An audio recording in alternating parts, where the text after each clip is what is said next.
This is Guyana, what could become one of the richest countries in the world thanks to the giant oil fields offshore.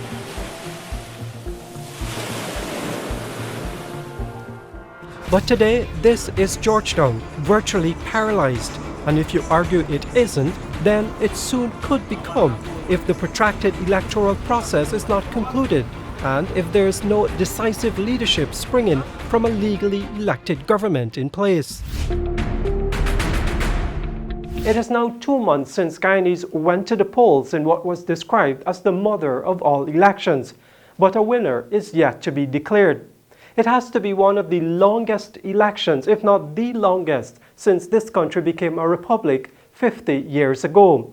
We dare say it has been the longest any democracy has seen, yet alone one with just about 500,000 voters. It is certainly one of the most notorious elections this country has ever witnessed. No one thought that with modern technology and live broadcasting that electoral fraud could be attempted. But we were all in for a very ugly surprise. Good morning to everyone. Today is the day when all of Guyana will exercise their franchise. And I'm very hopeful and prayerful that we would also have an incident-free election day. March 2nd, the Pearl Nursery School, the pride of this village, located some 16 miles from the capital, Georgetown. It is here that President David Granger chose to vote. Just after sunrise, the president, his wife Sandra and daughter Afua made their way to the polling station and voted. Many had already lined up to vote. The importance of the elections was driven home on the political platforms. The process of voting was relatively easy and simple and went without glitch. Well, almost.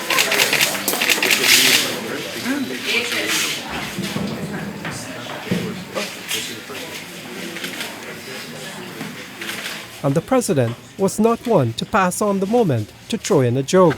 The only problem is that there was a little plastic cap in the ink and it took some time to remove it. But I have a slow hand. I am a patient person. So. If you're wondering what that reference to a slow hand was all about, it was this, when the First Lady caused an uproar at the women's rally the coalition held before the elections.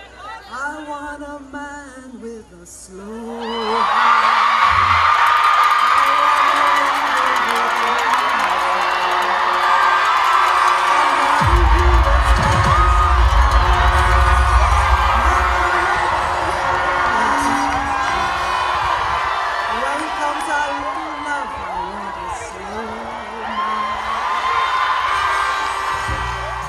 There were long lines at every polling station one could witness from the public roads across the country. Mr. Irfan is walking into the polling station. Here he is. Any comments? Any comments? As soon as I come out, I'll give you a comment. Thank you very much.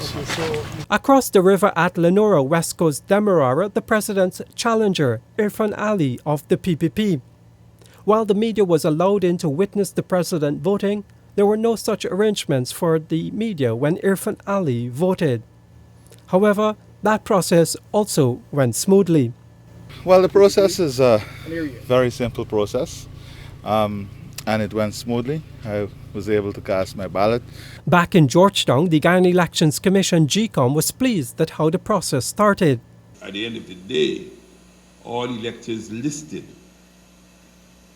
at all the polling stations would have been afforded an opportunity to exercise their franchise. Voting continued smoothly across the country and no major incidents were reported. This is our import into Guyana. If you want the right person, you want to see the right things happen, you're going to come and vote for that person. And the values that they have that you are coincided with, that's why we came, to make sure that we have a say. International observers invited to witness the process fanned out to different parts of the country. The atmosphere everywhere has been professional, even positive in this sense. I didn't feel any and didn't see any problems so far. We're here at the South Rhine Belt Secondary School in Georgetown, where the head of the Organization of American States Observer Mission, Mr. Bruce Golding, is leading the delegation to observe polling places here to see about the conduct of these elections. Retired Justice Claudette Singh is also visiting the South Rhineveld Secondary School where polls are happening. She too has been going around and checking and making sure that things are okay. So 6 hours after polls opened, any major reports of any incidents? No, not as yet. Nothing. And I don't expect anything. I expect everything would be going very smoothly because the POs and everybody, the staff was well trained. Thank you very much, Sharon. As the day went along, peace prevailed, and from that smooth process, there was expectation that the tabulation of the votes would be smooth and results would come in early. It is not good to have an election on Monday and several days can pass before the people of Guyana know what the outcome of those elections are. That is courting mistrust. It is providing fertile ground for rumors and conspiracy theories and so on. And in our discussions with GCOM, we certainly urge them to do everything possible to complete the tabulation and to have the results declared as early as possible. We'll have to wait to see what happens after today. We are out here at the F.E. Pollard Primary School, one of the polling places on David Street in Keety, Georgetown. We're moments away before the polls are closed at 6 p.m. At the appointed time, polls closed, and we spoke with U.S. Ambassador Sarah Ann Lynch, who had managed to visit several polling stations in different regions of the country. I started early in the morning, and I went to many regions. I was kind of a roaming observer today. So I was in the Essequibo, in Bartica, in Linden, in Skeldon, Rose Hall in New Amsterdam, and I ended the day in Georgetown. So it really was a full day watching the whole process in many polling stations. You know, honestly, it was a very smooth process today. Down at the Elections Command Center, they were pleased at the way voting ended. It was indeed a grand day. It was a day which all Guyana was looking forward to. And of course, it was a long journey, but now we are almost at the end of that journey. Statements would be received by returning officers who will all commence a public verification process, which includes the public display of each statement in every district. And that process will continue until all the statements for those particular districts are concluded. Once that is completed, the returning officers will declare the results in the respective districts. The Chief Elections Officer, Keith Lowenfield, was bold enough to project that by lunch the day after elections, substantial results would be in. Welcome to our continuing coverage of Elections 2020. Good morning. It's Tuesday, the day after Guyana voted on Monday. Over 660,000 persons were registered to vote yesterday, early turnout, and now everyone is anxiously awaiting the results. If you think that we have any results, the answer is no. We are awaiting word from the Guyana Elections Commission on those results. They have informed us that there will be a press conference sometime between 11 to 1 p.m. today. We still gotta live. Who win, who lose, we still gotta work hard. So I still have from my boots. Boots 2,500. I still got from my boots, so still got sell. We don't know later in the day, what's gonna take place. Remember later in the day, I may get quite a few results, So I don't know what's gonna take place that time. Those substantial results the day after elections, the Chief Elections Officer promised, never came true. Just a handful was available at the time. Well, we have not received all the results. And so, but we will endeavor to do it as early as possible. That is all I can say at this time. We all want results as quickly as possible, but of course we want credible and accurate results. And so therefore that's the important thing. So everybody just needs to be patient and let GCOM do what GCOM needs to do. By the evening, however, the vote count began to be declared in some of the country's most remote regions, the ones that were always seen as the ones that would be difficult to have early results. First up, Region 8, deep in the Pacaraima Mountains at the center of Guyana. I know it's been a long day. As promised from the inception, I would have promised my CEO that I'm going to declare on E+1, which is today. Although we had some delays earlier in terms of the inclement weather, but I still managed to have the results with me and all the SOPs in my possession. Then there was Region 1 at the top of Guyana there in Mabaruma. And there was Region 9 in Letem, deep in the Rupununi at the border with Brazil. And so the results began to be declared one after the other in the regions.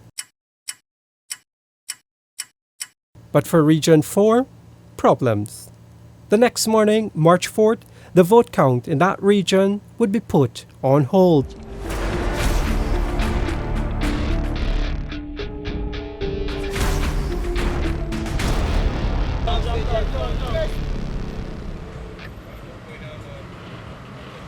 The returning officer for Region 4, Mr. Claremont Mingo, is being rushed to the hospital from the GCOM Media Center at Hatfield and High Street, Georgetown. Mr. Mingo apparently has been sick since this morning. When the count for Region 4 was supposed to be continued at 9 a.m., it has now been delayed.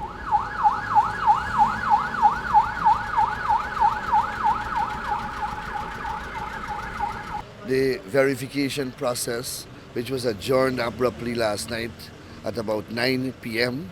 to resume this morning at 9 a.m. has not yet begun and has not yet resumed, and is now after 11. Meanwhile, in the other regions, such as in Region 3, results were being declared. At this moment here, I'm going to declare the final results of the general and regional elections held in District 3 on the 2nd of March 2020. The transparency of the election with respect to the party scrutineers from the major political parties is a good bedrock of transparency on which these elections are built. And that transparency should continue and must continue throughout the tabulation and reporting process to ensure that that level of transparency is maintained. The mission concludes that the March 2nd, 2020 poll was free, fair and transparent, and the mission expects that the results of the poll will reflect the free expression of the will and aspirations of the Guyanese people for a government of their choice. Back in town, it turns out nothing serious with Claremont Mingo, the returning officer for Region 4, who had been taken to the hospital in stretcher. Here, he is walking out a short while after. Now, the country was in for a bizarre turn of events. First, let me explain what happens at every polling station. Once voting ends at 6 p.m., the votes are then tabulated. Once it is tabulated, a statement of poll is produced at every single polling place and posted outside the polling station. There were 2,339 of those. All the statements from a particular district are then sent to one central location where they are tabulated, and the winner of that particular electoral district is then declared. And so it is those statements of poll, the original copies of which are given to political parties, that should be used in tabulating the votes of any particular electoral district. That process went smoothly in Region 4, the largest electoral district, until the afternoon of Wednesday, March 4th. What appeared almost like magic at that time was a spreadsheet which GCOM officials said contained the figures from the statements of poll. No one believed it. No one saw that spreadsheet being prepared. Especially could they not believe it when the numbers being called from the spreadsheet did not accurately represent what was on the statements of poll copies of which they had received from those polling stations. Take one example. 4109, Annual 3, Acting Plus AFC 133, CG 2, LJP 3, PTPC 206, PRP 3, PCI 2, TNM 0, URP 0, 352. And this case was multiplied many times over. The parties objected to the use of the spreadsheet with fictitious numbers, and it was determined that the process would go back to how it was done before. But then, more drama. We would be in for a very long night. They put two persons, after protracted delay, the persons worked for less than 2 hours, and suddenly they got tired. And all they're doing, they're sitting in a conditioned room, and all they're doing is calling information from a sheet of paper. Men and women cut cane in this country under boiling sun from 6 o'clock in the morning till 4 o'clock in the afternoon. They are in an air-conditioned room, reading from two pieces of paper, and after 2 hours they get tired. Isn't that overwhelming for your intellect? Isn't that overwhelming? I was sitting there and I'm telling you, then when they started over the system, it was highly efficient. They were calling it out, it was being projected on the screen, and everybody was agreeing with it, and it was amazing. I was actually very proud of the system that I was watching at. And then after about an hour, the girl asked, she said, let's take a 15-minute break. Everybody took a 15-minute break. When she came back and they started again, within 10 minutes, she said, I'm closing it down and we're starting again tomorrow. And everybody like, what? Did you have a process in place where you had a rotation of staff to do the work that you need to get done? We always have. Today, we started the day, and the RO, who is the statutory officer, took ill. He was hospitalized. The conduct of the process relies on statutory officers. He is ill, he's gone to recoup tomorrow. I continue the process with 2 other officers, 2, to push the process. One, as you know, you saw her, she is with child, and she is left. It's just a bad day. So you're looking for somebody new now? And that is why I'm here, and that's why I'm saying to you from the outset, that is why I'm here. Well, are your party agents prepared to continue for the rest of the night? But I don't know. I don't see anybody here. I just came back. I haven't seen anyone. You don't have party agents here?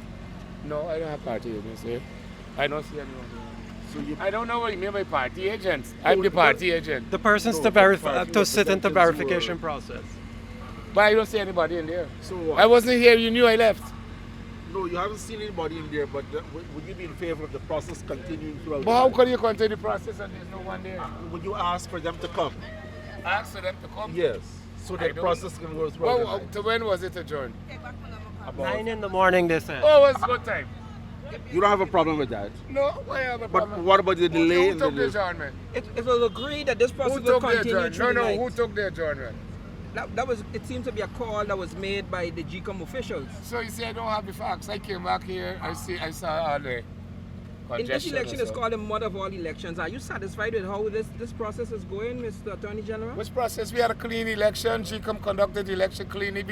We won the election. We have our statement claims. Bye-bye.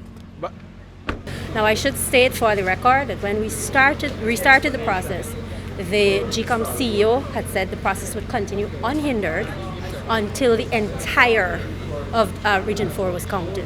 We all agreed to this, and we all agreed to a long night. So, Mr. Ban, do you see then realistically the process continuing tonight? I hope it will continue tonight, because the longer it takes, the more anxiety it would engender. And frankly, we want to get a position where we could tell the country what the position is. We've been waiting for about 2 hours for a DRO to be here so that the count could resume. A DRO is here and has been here for some time. We were waiting on Mr. Lowenfield to get back. Mr. Lowenfield now says it's not his desire to use that DRO. I don't know which DRO he wishes to use. The law provides that a DRO conducted. His desire doesn't factor into the law. It's way past midnight, and they are still waiting here. Everybody here are waiting because they want the verification process to continue. We're going to try to talk with Mr. Anil Nandlal, who has now emerged. What exactly, from your understanding, is transpiring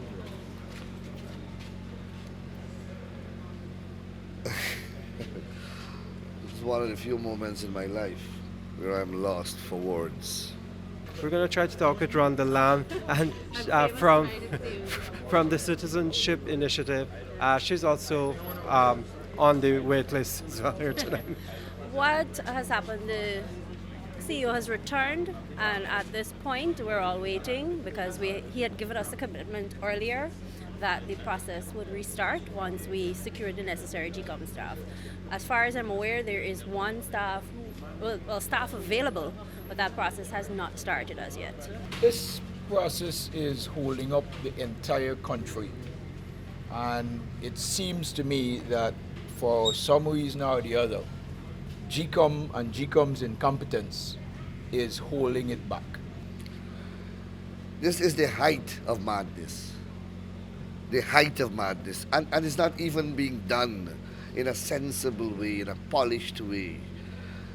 Mr. Lowenfield is just embarrassing himself, and he's making a mockery of this commission and the constitutional independence which this commission has. Clearly, the role of the CEO is to facilitate the process, to ensure that the process is concluded in a timely manner, in accordance with law, and with the integrity of the process intact. What we are witnessing here is that the person who has that responsibility seems to be undermining, frustrating, and defeating that process. We want a fair election in this country, and I'm afraid that what GCOM has done tonight, it jeopardizes this entire country. And if we are talking about a fair election, what took place today, you would have heard the stories. I don't need to speak and repeat what was said already. And we're asking GCOM to resolve this issue as soon as possible. This is not good enough. And having heard all of that, that is all I want to say to GCOM. Fix this and fix this fast. Now, we have also committed, all the parties here and the observers, that we're staying in that room, and we'll be in that room observing and watching as long as it takes to have those results declared. We have a new and united Guyana. There was the Citizenship Initiative and other party representatives who have expressed frustration with what has been happening here for the past couple of hours, more than a couple of hours. In fact, I don't even remember when we first came here. It must have been around 9 o'clock or so. For the rest of the night, the best that we can do is to guard the information that is contained in the structure and ensure that none of it leaves this building. The international observers are present in and out of the room, and they are obviously taking notes, and they're very, very aware of what's going on or what seems to be attempted. Dramatic events, really, as there has been another suspension of the verification of results for this region. The story now is that the technical officer who was displaying data on the screen left the room with the computer and the data on it. The parties are concerned about that. There is absolutely no reason why this region could not have been concluded. And I don't know what the plan is. We all have the results. We have shared our results with the world, all the international community, all the observer teams have it. So I don't know what is the game plan, what's the purpose of this? Because no matter what they do, they cannot undo the results. They know the results, they have it, and we have made ours public, and we're going to make it public tomorrow. When I say public, I mean public to the press. More dramatic developments this evening. As we reported shortly after the process for the resumption of the verification of results for region number 4 commenced, one of the officials of GCOM complained of feeling tired, and he left the room with a laptop and a flash drive containing the data that was being verified. Now that stunned the observers and political party leaders observing the process and in fact doing the process of verification. Now, things changed dramatically after that happened, because some persons reported seeing the official in another room with the data, working on the computer. They've made allegations, which we will not get into, but they said they saw him working on the laptop when he complained of feeling tired and said he needed to go home. It is unclear who called in the police, but we saw a number of police officers, including a subdivisional commander, come at the building. There were what appeared to be officers of the Criminal Investigations Department also inside the building. The officers questioning persons who were in the room at the time the young man walked out with the laptop and the flash drive. That young man is also in the room where the police are questioning those who saw exactly what transpired. He went over to the computer, he turned off the projector, then he was taking the flash drive that we were working with out of the computer. He then informed us that he was exhausted and that we would have to leave, and we said, okay, just after this, he took the SOPs that we were working on. They're taking some statements about what has happened, because it really was unusual in the circumstances. It might even be sinister that the person got up, removed the flash drive, took it away to another room and was working on it on a computer. Chief Elections Officer of the Commission just arrived with a party of policemen and walked straight into the building. He did not offer any comments to the media. Political party leaders say they were trying to contact him after the situation developed. When Mr. Lowenfield left here earlier, he gave the assurance that personnel were put in place to continue the verification process. That is the concern of political party leaders and observers. They want this process to go on tonight regardless of what happens, because the declaration of the results of Region 4 hangs in the balance at the moment. It is the only result left to declare the March 2nd, 2020 elections.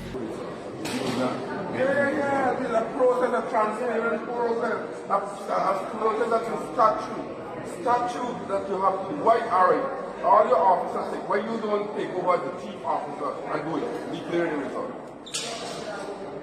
Why you don't do that? Then you fall in there. If you don't get nobody in the whole country, and they will no, I just ask the question.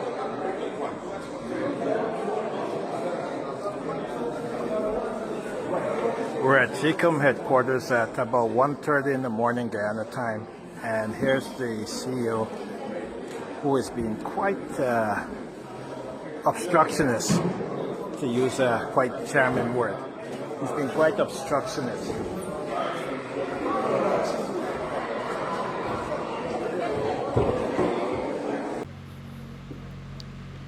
So we're trying to find out what is happening here. There are police officers, a van load of riot police just arriving on the scene. The headquarters of GCOM for these elections, the GCOM Command Center, the office of the returning officer. You can see in the distance the police lined up there. So the remaining police officers are leaving the office of the returning officer for Region 4. You can see them there leaving. They were called in after a staffer left the room where verification was taking place, saying he was tired and wanted to go home, but instead he was noticed in an adjacent room with the laptop and flash drive of the statements of polls which were being verified. So as we are mentioning, the police officers seem to be leaving this building. The police came. They did not enter the room where the operations are taking place. They did not take the flash drive, which was, I think, a sensible thing. So the flash drive is there, the computers are there. There was some controversy because the computer opened at a particular page, and some people felt that There was something sinister about that. But that, I think that matter blew over. The CEO is there, and we are making arrangements on when we will resume, at what hour this morning we will resume. Mr. Schumer, you can explain to us what's happening in that room. Well, what's happening in that room is I came out to stretch, and you guys are out here. What is happening? Is there any movement to resolve the issue? Yes, there is some movement. We've actually looked at the data that was in the computer. There seems to have been data entered incorrectly without anyone's knowledge into the Georgetown sections, and we have brought that to the attention of the CU. It seems as though the entire Georgetown votes were populated without any verification or anyone looking at it, and the data that actually existed for Georgetown is in contradiction to what the SOPs actually said. The exact numbers, I cannot give you that. But at this point, we have asked the CEO for a printout of everything that has transpired in Region 4 to this point, and that way all of us could go through our verification process. When that is done, we are satisfied with where we're at, then we are going to close off for the night and return at 9 o'clock in the morning. Well, I wouldn't say for the night. I hear the kiss-kitties and all that stuff starting already. So we'll close off for a quick nap, go and freshen up, and then come back and restart at 9.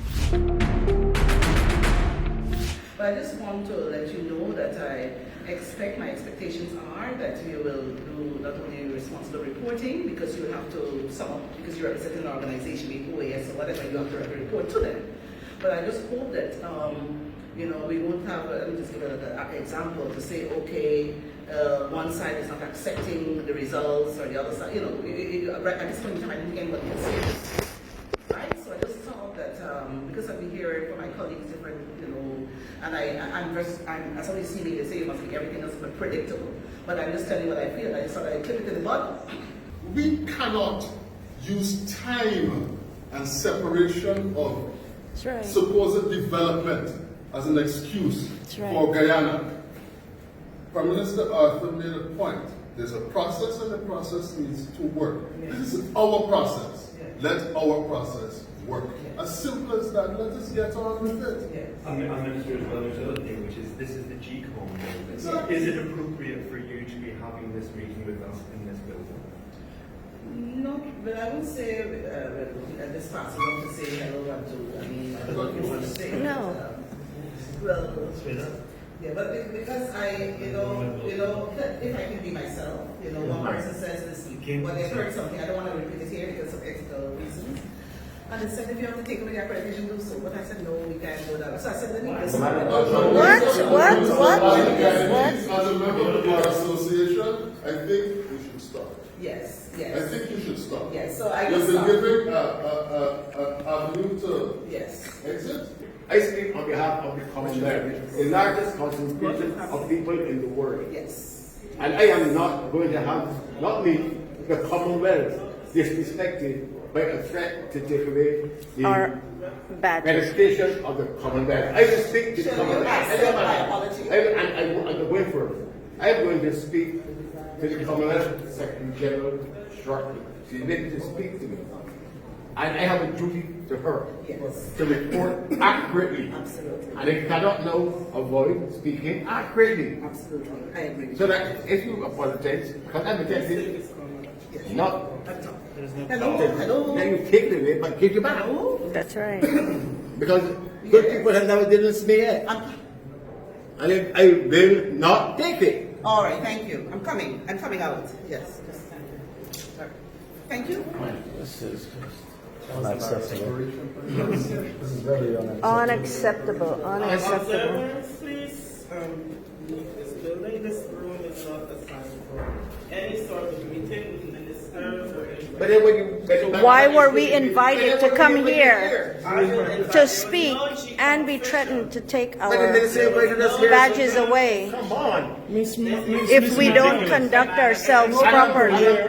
This is unacceptable. I hope you are aware that you have in the room the American ambassador here who has the head of the Commonwealth, and I'm saying that it's very disrespectful to make that request. This is just a speech. Yes, I was invited here. We were invited here.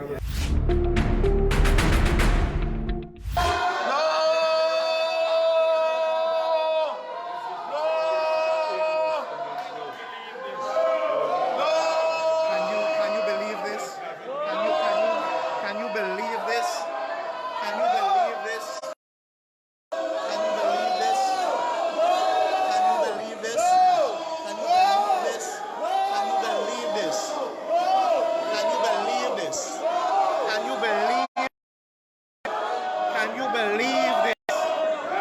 Can you believe what is happening in Guyana? This man is declaring the results. This man is declaring illegal results without verifying statement of poll. That is what this man is doing right now. That is what this man is doing. Everybody is here in unison chanting. Everybody. Everybody. Look what is happening here. Oh my goodness. I can't. Everyone, the whole. This, what is happening?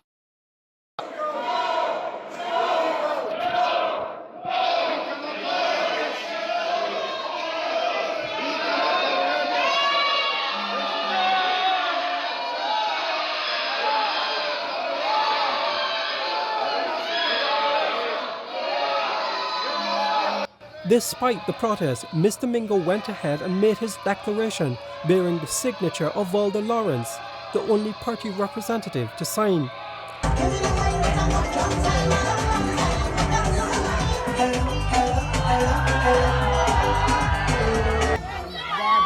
APNU and AFC have come to tell you thanks.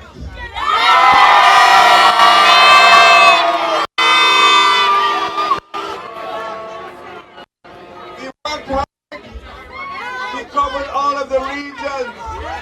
We laid out our plans. We know what we stand for and you supported us.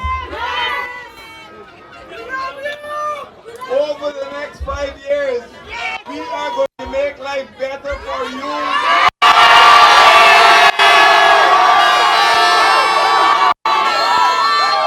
Afternoon AFC tonight are celebrating a farcical, fraudulent victory. We believe that the elections have been seized and hijacked, and that the processes that has followed is not consistent with that of GCOM or with the constitutional requirements. GCOM, led by Mingo and cohorts, have hijacked the system. They have tried to undermine the democratic process, and there is no harm in a country greater than electoral fraud. This is an embarrassment. This entire process that we've all sat here and witnessed as a democratic nation, as the entire world has watched this emerging oil giant have its first elections after such a monumental discovery. To be sitting here at this table now and speaking on the brink of a dictatorship. Please take your rubbish and leave. The police is in here now and they're supposed to be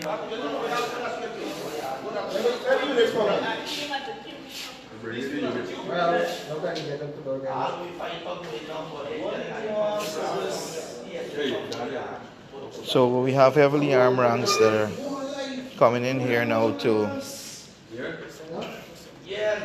We have heavily armed ranks that are here to physically remove us from here. If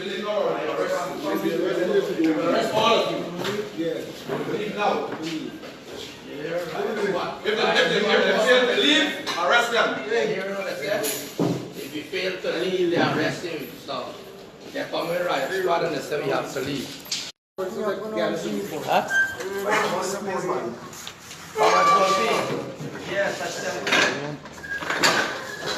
Yeah, but they're moving me out of the place now. I'm telling you, so if you come in, you'll be exiting now.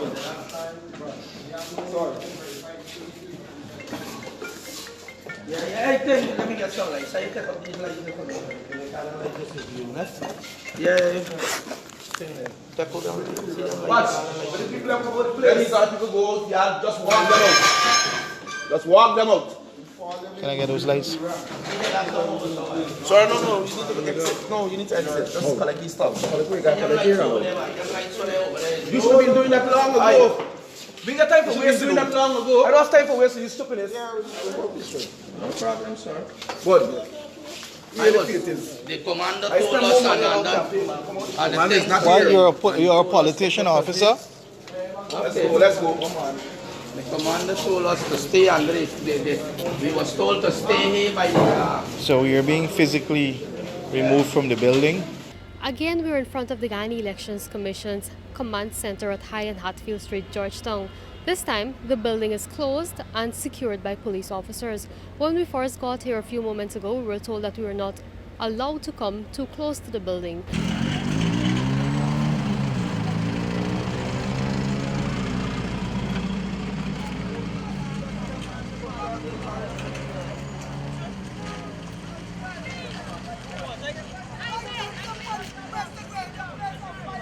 We were here earlier tonight and they pushed about 6 of us outside. Bring the police, put 6 of us outside and lock the gate. And the gate, it is unsecure. And I'm here with another security here to make sure that no one get in and move our SOP on the table.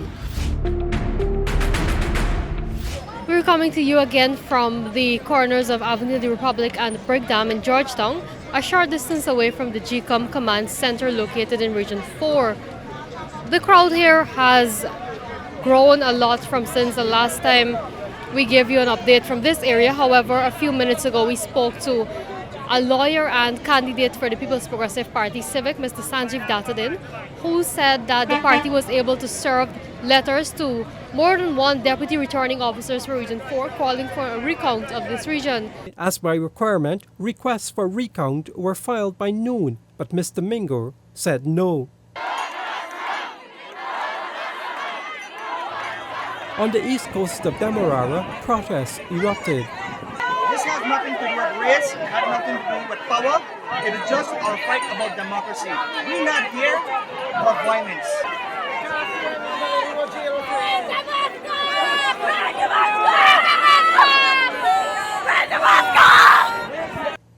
In Berbice, protests also erupted. A school bus was attacked, causing injuries to several children. Police officers were also attacked. A 19-year-old man was shot dead by the police. In the meantime, the opposition leader moved to the court to challenge the declaration by Mr. Mingo, saying he had breached the country's electoral laws. The Chief Justice agreed and made her ruling on March 11th, pointing out what is at stake. I must lament that it's particularly saddening that 19 years after the Hamilton case, the words of Chief Justice Bernard as follows still ring true.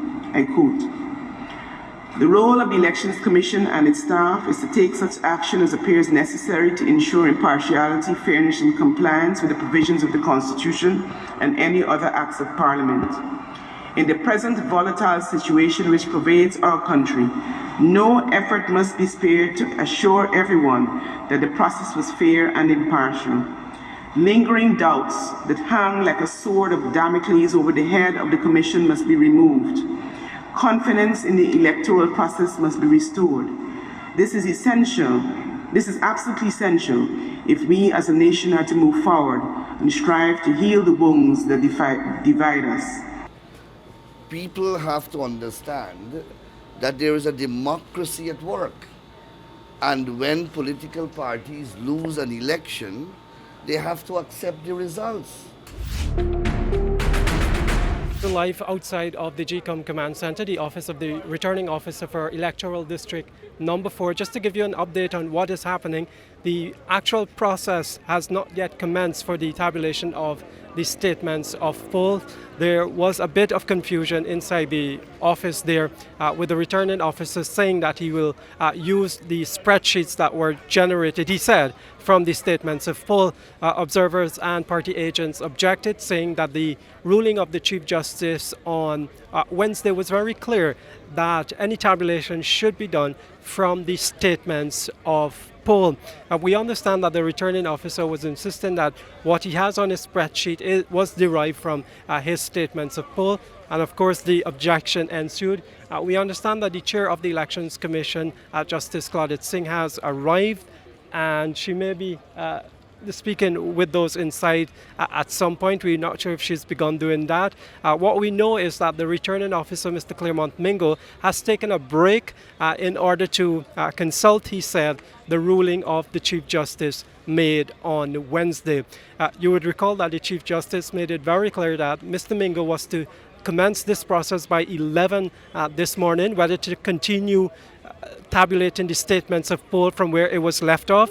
421 were tabulated at the point when the process was aborted. So she said he can go all back from the start or continue from where he left off. It was up to him, but he had to ensure that the persons who are entitled to be there on the law should be there, and those persons included candidates from the party, commissioners of the Guyanese Elections Commission, and other persons he deems fit to be there, which included the international and foreign observers. So Mr. Mingo has said he is taking a 10-minute break in order to check back on what the Chief Justice said. So situation still unfolding here. The process has not yet recommenced for the tabulation of the statements of poll for District Number 4.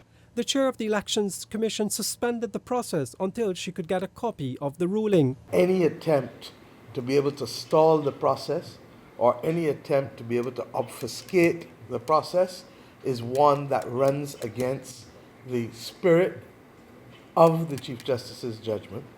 And it is against this background that we pray that even though a statute puts power in the hands of a returning officer, that returning officer will understand that he holds in his hands the future and stability of Guyana as we go forward. The Friday, 2 days after the ruling, the parties were back in court after the opposition leader moved to the court with contempt proceedings, which carry a jail term against Mr. Mingo. But the Chief Justice sent them all in a room to work the matter out. They were unable to, and so they were back in the courtroom. The Chief Justice, this time, was able to get an undertaking that the law would be followed. She said the SOP must be seen, observed by the parties. And the parties present, she did. And the parties present have their role at that process. And that is what we have been asking, struggling, fighting, and canvassing for. Justice Singh, are you pleased with the outcome of today's hearing? Of course. Do you expect your returning officer to comply with the order of the court? Of course, yes, it's the order of the court. Can I ask you, what do you understand the judge to be saying regarding the statements of poll? It was a consensual agreement. Which is that the statements of poll would be displayed? Yes. Despite that undertaken, the very afternoon, what was engineered was a hurried process that again did not follow the law. We can begin this evening outside of the Guyanese Elections Commission headquarters on High Street. You would recall that the tabulation of statements of poll for Region Number 4 were being done at a building at High and Hatfield Streets, the Ashman's building.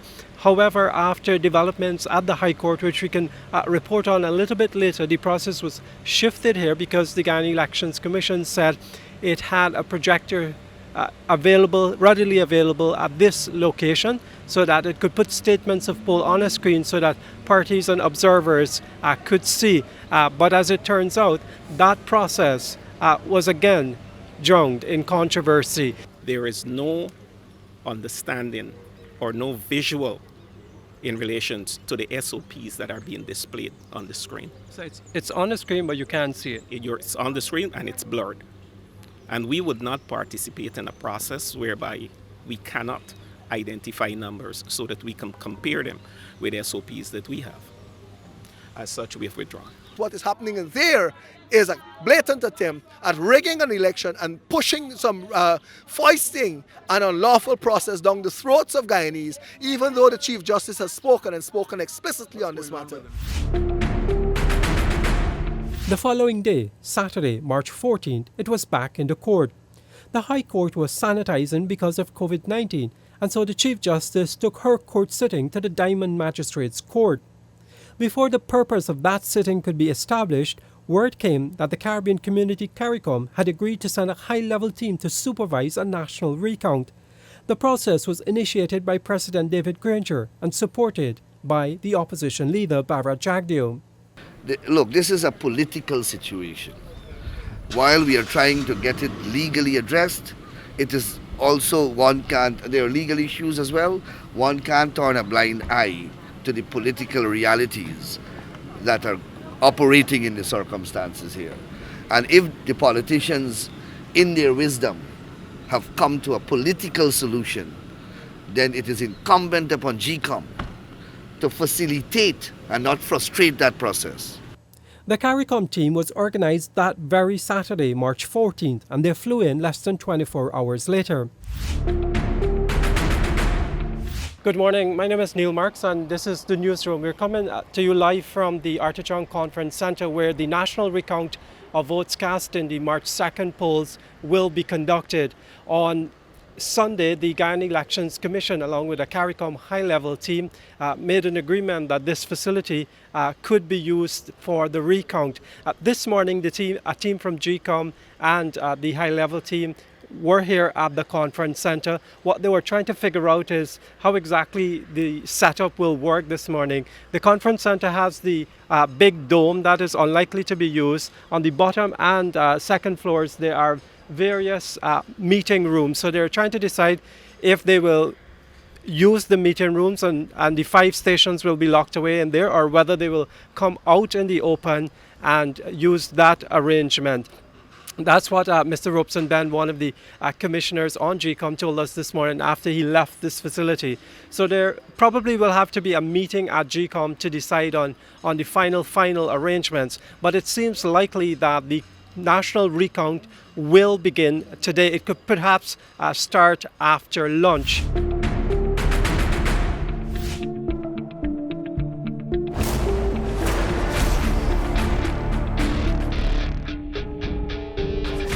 Hello, good evening. This is the newsroom for today, March 16, 2020. We're reporting from outside the Artichon Conference Centre, where a national recount of votes cast in the March 2nd general and regional elections should have commenced, but it has not.